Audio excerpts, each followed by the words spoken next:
Thank you, President, for your inspiring and generous introduction. We are here today at a historic occasion to mark the centenary of the organization that pioneered in writing the most ambitious social contract in the history of humankind.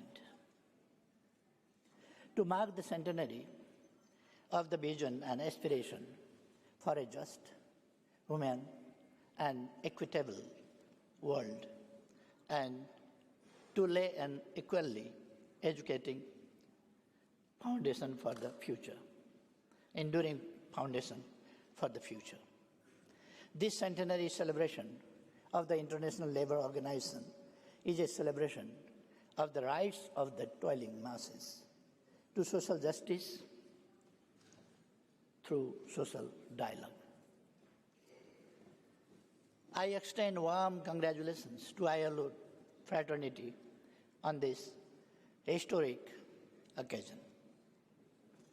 I feel deeply honored to be part of this momentous occasion and thank the Director General for the invitation. I have brought greetings and best wishes from the land of Sagarmatha, Mount Everest, and Lumbini, the birthplace of Buddha and the fountain of Buddhism, for the success of this conference. Excellencies, the ILO's constitution was framed in the ashes of the First World War. It reflected the collective desire and commitment of humanity to peace through social dialogue. It was a testimony that production relations can be transformed through dialogue. The core principles that ILO advanced, such as equal pay for equal value of work, freedom of association, working hours, adequate wage for living, balance between work and life, and social protection are its unique contributions to human civilization. These are not ordinary achievements. ILO is a trendsetter of the future. I would like to mention here two landmark initiatives of the last decade of the 20th century. Fundamental principles and rights at work in 1998 and the Decent Work Agenda 1999. The report Work for a Brighter Future of the Global Commission on the Future of Work provides a sound basis for our deliveries. I believe the report will set up discourse for another quarter of a century. Development of technology, shifting demography, migration and change in the organization of work are creating new paths to prosperity. On the other hand, they are disrupting the existing work arrangements. Technology has replaced traditional jobs, transformed the way we work, and created more innovative workplaces. Artificial intelligence, automation, robotics, internet, 3D printing, and blockchain are bringing profound changes in the way we imagine the world. The gig economy is providing millions an alternative to work remotely. However, every change comes with new opportunities and challenges. This provides an opportunity to define that our destiny remains at the human command, but not at the command of technology. An opportunity that we hand over a livable planet to our posterity, and an opportunity to create a win-win situation through demographic dividend to supplement where human capital is in short supply. In managing the changes, we must keep women at the center of all. Investing in people's capabilities, promoting entrepreneurship, and creating decent jobs are critical to cope with the changes. We must ensure gender equality, strengthen social protection, respect social dialogue, and guarantee rights at work. As the climate change is raging, demands in green jobs, climate actions will be most effective if they begin at the world of work. Green jobs would be the stepping stones towards green economy. Adequate wages and time sovereignty go hand in hand. That is the sign of prosperity and well-being of all workers. Labor is not commodity. ILO has a role to play that core principles of Philadelphia Declaration are upheld at all times. Persistent unemployment of youth breeds political instability and engenders poverty. We must end this situation. Excellencies, Nepal is endowed with vast natural resources as well as rich demographic dividend. This makes future of the work in Nepal highly promising.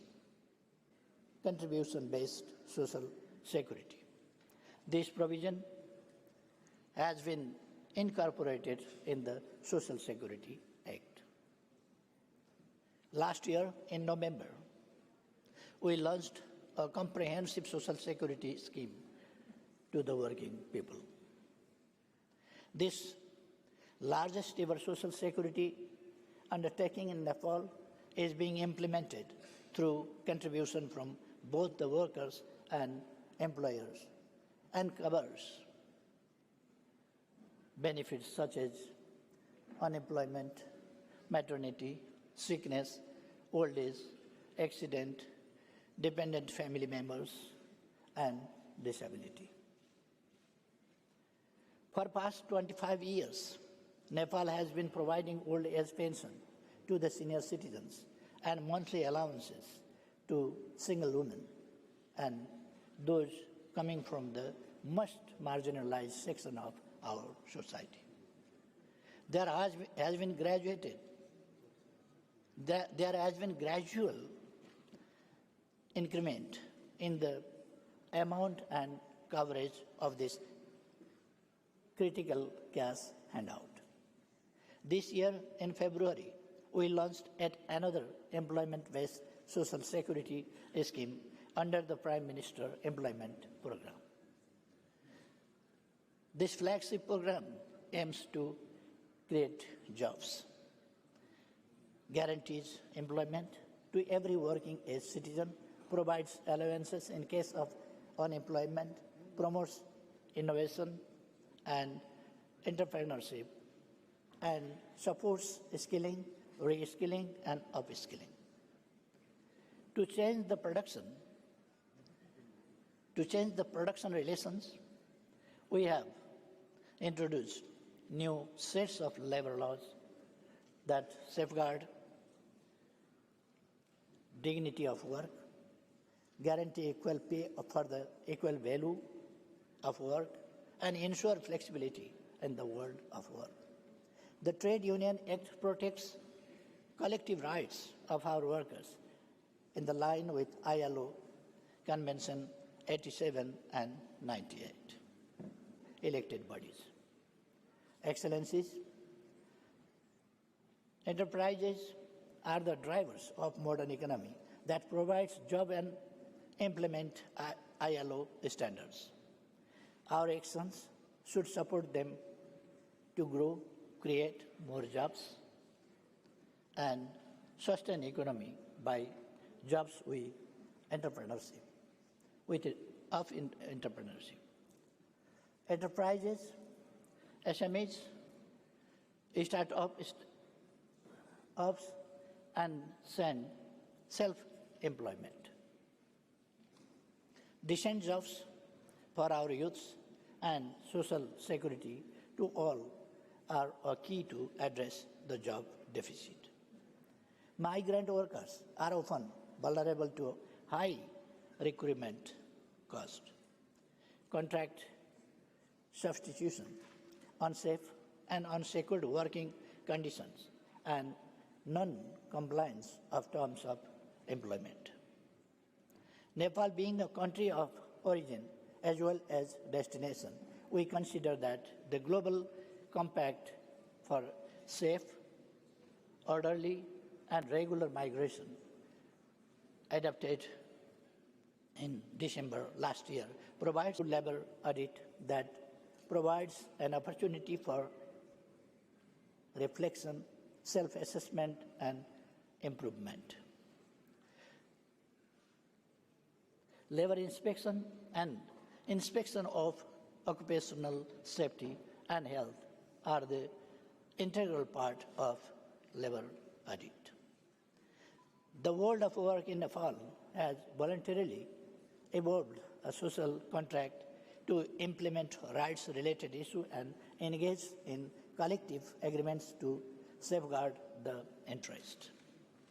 Excellencies, Nepal's own democratic struggles drew significant inspiration from the work of ILO, as many of our trade union leaders were the torchbearers of resistance against autocracy and pioneer of the democratic movements.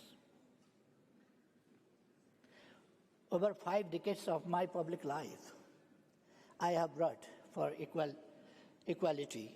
I have fought for equality and social justice for our people. The government, under my leadership, is focused on realizing the national aspiration of prosperous Nepal, happy Nepali. For prosperity, we need skilled labor. This helps foster prosperity, which should lead to happiness. In this context, we want to define it as Saksham Shramik, Samriddha Nepal, Sukhi Nepali, meaning skilled workers, prosperous Nepal, happy Nepali, to underpin our agenda for decent work, wage, and workplace. Ladies and gentlemen, we intend to end all forms of deprivation and exploitation, ensure equitable development, and establish a socialism-oriented state as envisioned by our Constitution. We aim to end the worst form of child labor by 2022 and all forms of child labor by 2025.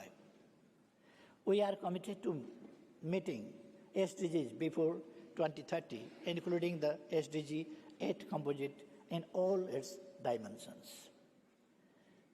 With this objective in mind, Nepal joined the Alliance 8.7 as a pathfinder country.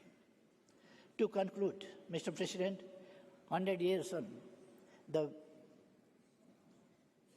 preambular words of the ILO's Constitution continue to resonate in this assembly hall, calling for reaffirmation to social justice and lasting peace. We must meet this moral minimum and move forward to address more pressing issues of our time. Today is the time to uphold ILO's founding ideals, and demonstrate that they continue to be relevant in furthering the value of human worth, equality, social justice, and sustainable future. Let us deliberate on how ILO can secure its own future and the future of its tripartite constituents. I am confident the document of this centenary event adequately reflects on that important aspect of the organization. I thank you all. Thank you very much.